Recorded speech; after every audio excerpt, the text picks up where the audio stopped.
사무엘상 8장 4절 말씀부터 7절 말씀까지입니다. 이스라엘 모든 장로가 모여 라마에 있는 사무엘에게 나아가서 그에게 이르되 보소서, 당신은 늙고 당신의 아들들은 당신의 행위를 따르지 아니하니 모든 나라와 같이 우리에게 왕을 세워 우리를 다스리게 하소서 한지라. 우리에게 왕을 주어 우리를 다스리게 하라 했을 때 사무엘이 그것을 기뻐하지 아니하여 여호와께 기도하며 여호와께서 사무엘에게 이르시되 백성이 내게 한 말을 다 들으라. 이는 그들이 너를 버림이 아니요 나를 버려 자기들의 왕이 되지 못하게 함이니라. 아멘. 세렌디피티의 법칙이라는 게 있어요. 노력 끝에 찾아오는 우연한 행운을 일컫는 말이기도 합니다. 18세기 영국 작가 호레이스 월폴이 페르시아 동화 세렌디프의 새 왕자에 근거해서 만든 이론입니다. 동화 속 왕자들은 생각지 못한 행운으로 어려움을 이겨내는 이야기에서 그 의미가 생겨난 말입니다.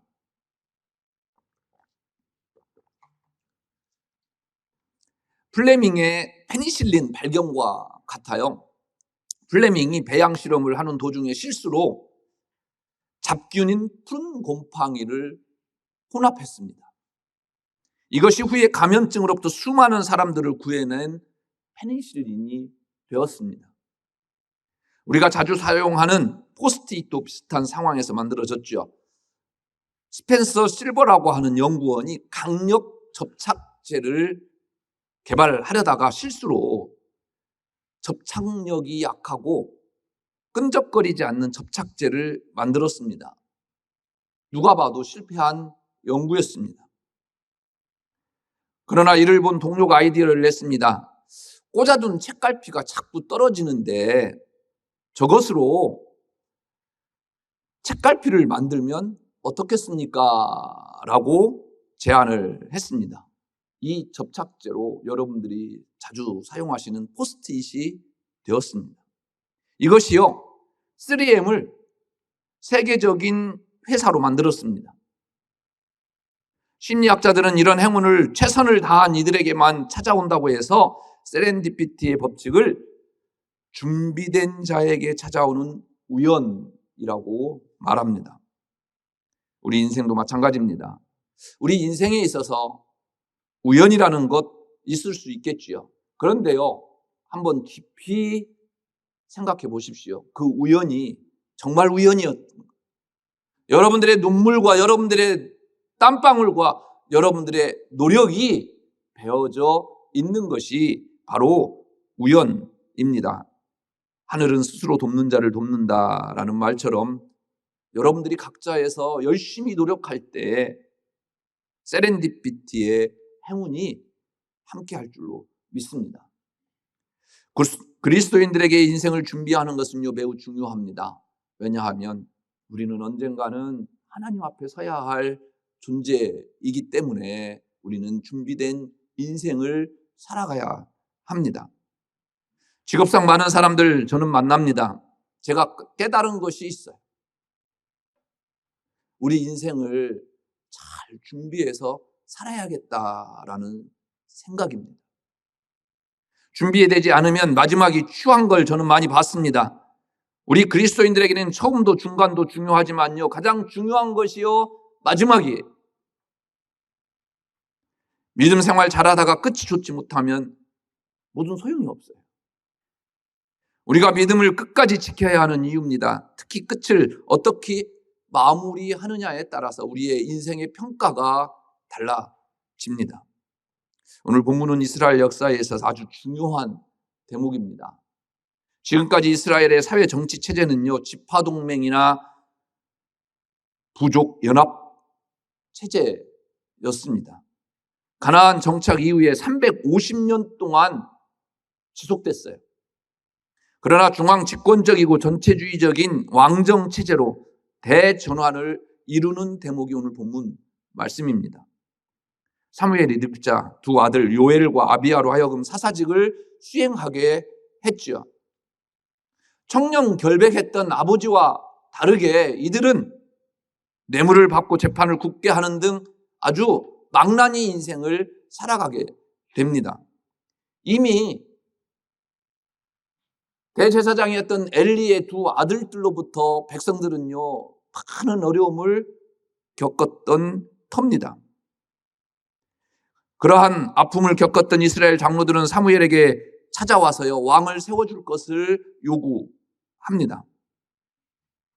왕정 제도가 그들에게 무거운 굴레를 지워줄 것이라고 하는 경고에도 불구하고 강하게 우리에게 왕을 주소서 요구합니다.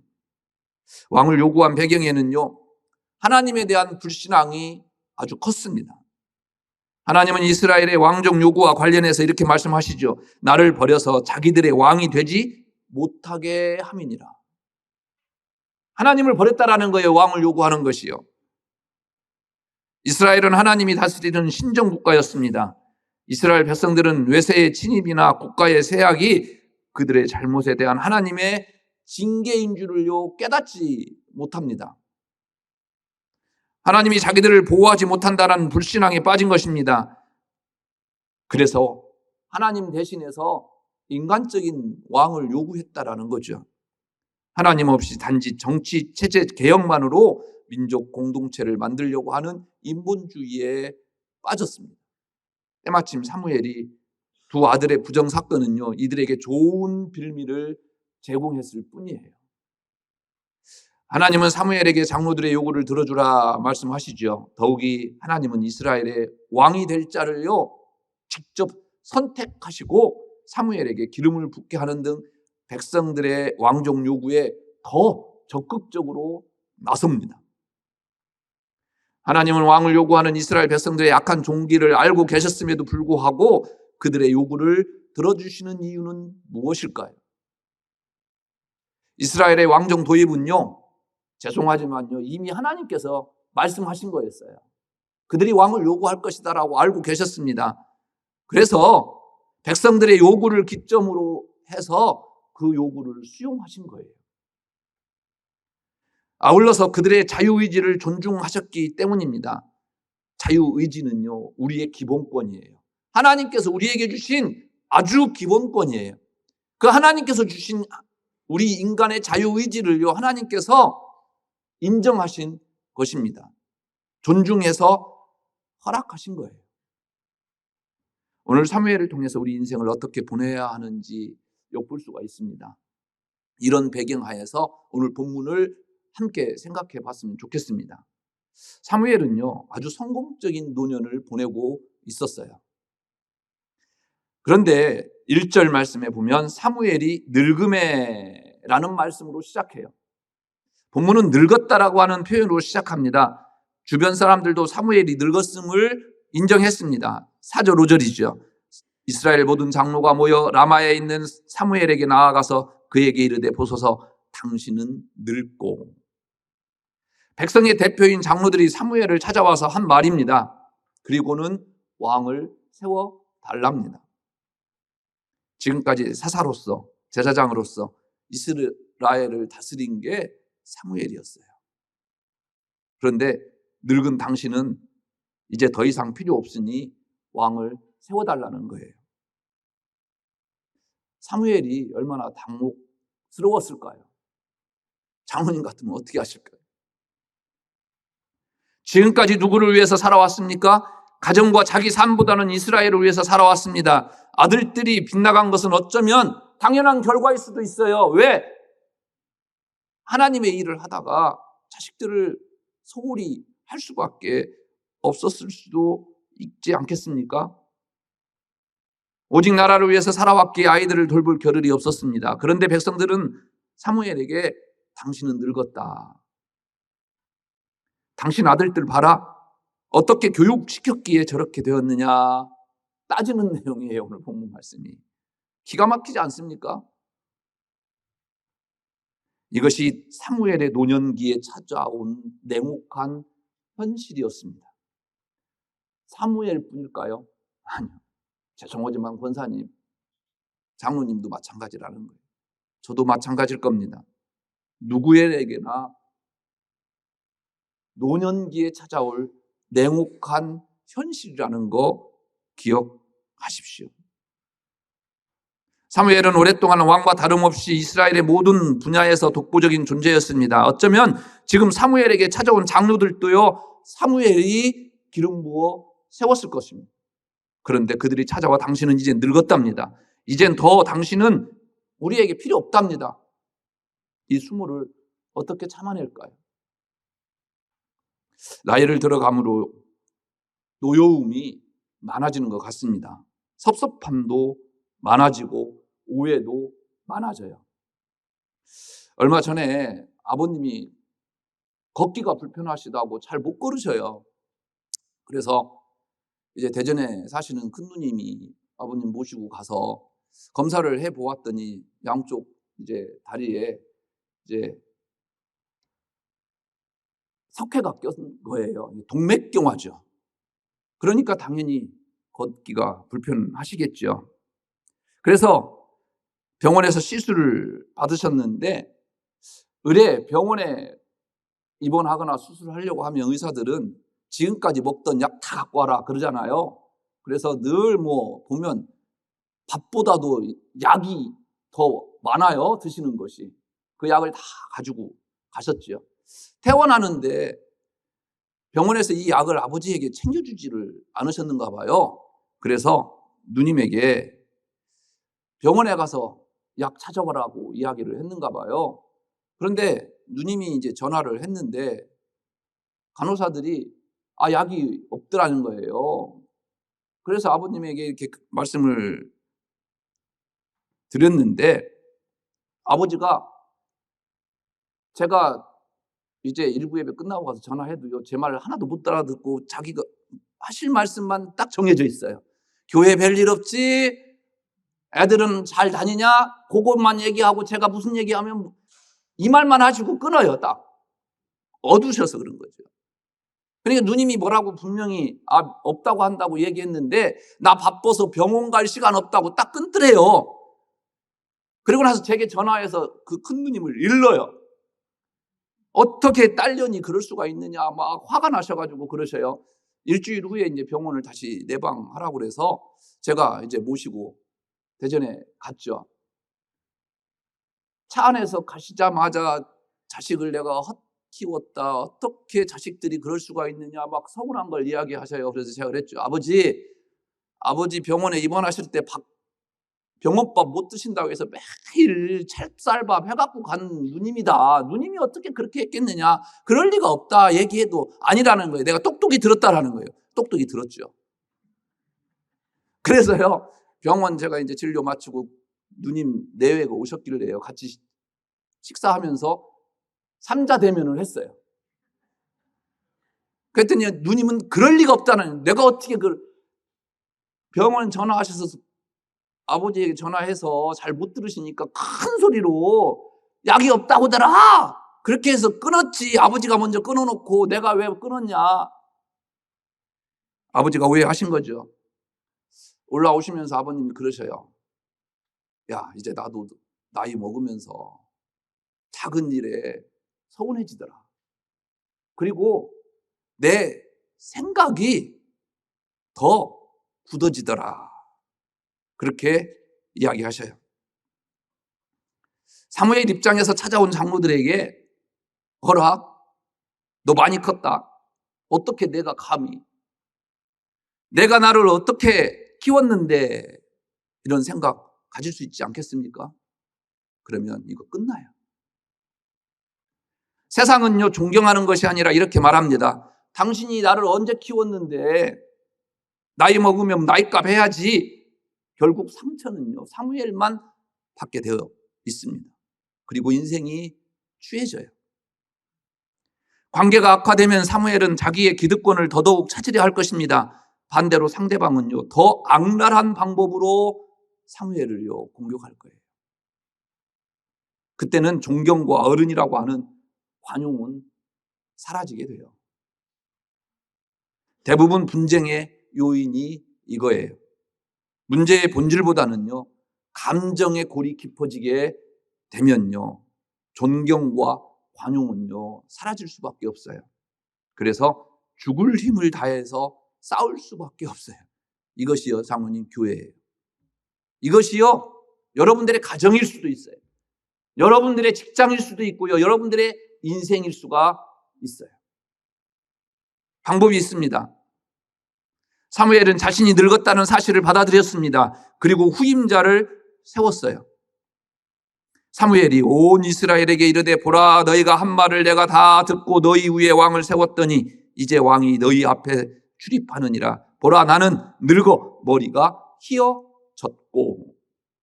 노년을 위한 최고의 준비가 뭔지 아십니까? 받아들이는 거예요. 그 상황을요 인정하는 거예요. 받아들이지 못하니까 서운합니다. 오해합니다. 오늘 사무엘은요 자신의 늙음과 책임 앞에서 받아들여요. 나이 들어가면서 노인 되지 말고 어른 되십시오. 이 말을 이재철 목사님이 본인이 쓴 지성과 영성의 만남이라는 책에서 이야기하더라고요. 그 책에서 이렇게 이야기해요. 나이 드신 분들 가운데는 노인이 있고 어른이 있다. 노인과 어른이 갈라지는 분기점이 무엇이냐면 나를 생각하는지 남을 더 생각하는지다. 나이가 들면 모든 것을 결정할 때 내 기준, 내 중심, 내 방식으로 하는 경향이 짙어지죠. 나이가 들어간다라고 하는 의미는 무엇일까요? 인생의 경험이 많은 만큼 이전에 이해하지 못했던 것, 이제는 더 많이 이해된다라는 것 아닐까요? 다른 사람의 생각이나 방법도 받아들일 수 있게 되는 것입니다. 과거에는 어떻게 그럴 수 있어 라고 했던 것들도 이제는 그럴 수 있지. 여유를 갖는 것 아닐까요? 그런데 이게 말이 그렇지 쉽지가 않은 일인가 봐요. 사무엘은요, 노년에 자신을 내려놓고 다른 사람을 받아들이는 훈련을 받아야 했습니다. 하나님 앞에. 우리에게 왕을 주어 우리를 다스리게 하라 했을 때 사무엘이 그것을 기뻐하지 아니하여 여호와께 기도하며 여호와께서 사무엘에게 이르시되 백성이 내게 한 말을 다 들으라. 이는 그들이 너를 버림이 아니요 나를 버려 자기들의 왕이 되지 못하게 함이니라. 화가 났어요. 감히 나를 찾아와? 어떻게 너희들이 그런 얘기를 할 수 있어? 사무엘 입장에서 충분히 그런 수 있다라는 거 우리가 이해되지 않겠어요? 그래서요 하나님 앞에 분해서 화가 나서 고해하는 거예요. 하나님 어떻게 얘들이 그럴 수가 있습니까? 하는 이야기예요. 백성들이 왕을 세워달라고 요청했을 때 사무엘이 기뻐하지 않았습니다. 자신을 버렸다고 생각했기 때문이죠. 그래서 속상해서 하나님 앞에 기도했습니다. 그러자 하나님께서는 그들이 너를 버린 게 아니라 나를 버린 거다. 그들의 말을 들으라 말씀하십니다. 하나님이 참 최고의 어른입니다. 진정한 아버지이자 어른이십니다. 당신을 버리는데도요 그들을 거절하지 않고요 받아들이고 이해하십니다. 그렇습니다.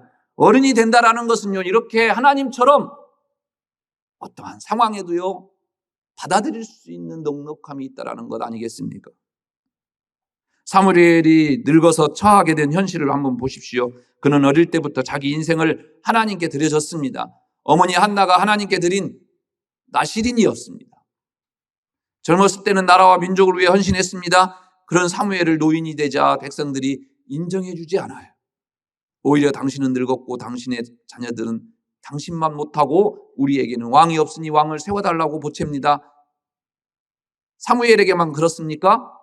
우리 모두에게 노년이 찾아오는 섭섭함은 아니겠습니까? 그러나 사무엘은 자신의 섭섭함을 어떻게 극복했습니까? 신세를 한탄하거나 남을 원망하지 않았습니까? 오히려 자기 나이에 할 수 있는 부분을 찾아서요 하기로 결심합니다. 그것이 무엇입니까? 바로 기도였습니다. 나는 너희를 위하여 기도하기를 쉬는 죄를 여호와 앞에 결단코 범하지 아니하고 선하고 의로운 길을 너희에게 가르칠 것인지. 늙어서 현역처럼 백성들을 이끌 수는 없지만 기도는 할 수 있었습니다. 그래서 사무엘은 왕과 나라를 위해 기도하기로 결심합니다. 사무엘은 기도에만 그치지 않았습니다. 자신이 쌓은 경험과 지식을 다음 세대에게 전수하기로 결심합니다. 선지학교를 세워 운영했어요.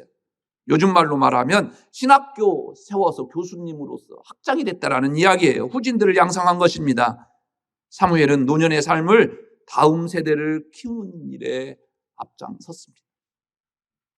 이렇게 내가 할 수 있는 일을 찾아 나서면 됩니다. 아랫사람들에게 부담이 될 정도로 나서서 일하라는 것 아닙니다.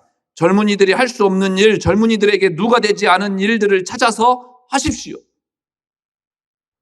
장로님 왜 아멘도 안 하셔? 서운해 내 설교 듣고?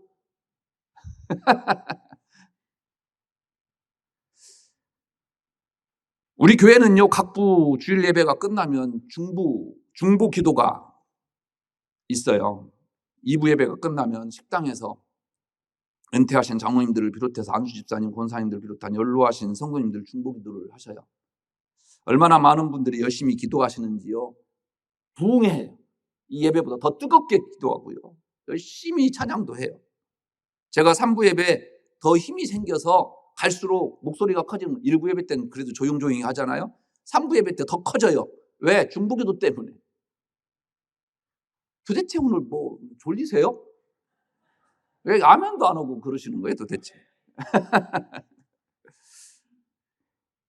가끔 2부 예배 마치고 기도회 드리러 가는데요. 참 행복해요. 왜요? 기도의 용사들이 있어서. 사무엘이 너무 많아요. 간혹 이렇게 말씀하시는 분들이 계셔요. 이 나이에 내가 하리?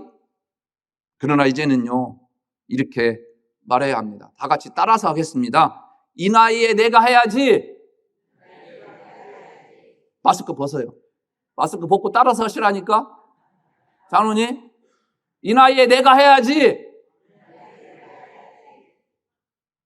내가 하리를요, 내가 해야지로 바꾸어 말하면 노년에도요, 할 수 있는 일을 찾을 수 있고요. 가치 있고 의미 있는 노년을 보낼 수 있어요. 은퇴는요, 영어로 리타이어예요. 무슨 말이에요? 타이어를 다시 바꾸어 끼다라는 것이 은퇴예요. 무슨 말입니까? 타이어 바꾸어 끼고 새롭게 달리는 것이 노년이다라는 거예요. 이 노년이라고는 것 무조건 노인됨을 의미하는 게 아닙니다. 어떻게 준비하느냐에 따라서 영원히 청년이 되는 삶을 살 수 있어요. 장로님, 권사님, 집사님은요, 참 젊어요. 청년 같아요. 그 청년으로 살아가시기를 주의 이름으로 축복합니다. 기도하겠습니다.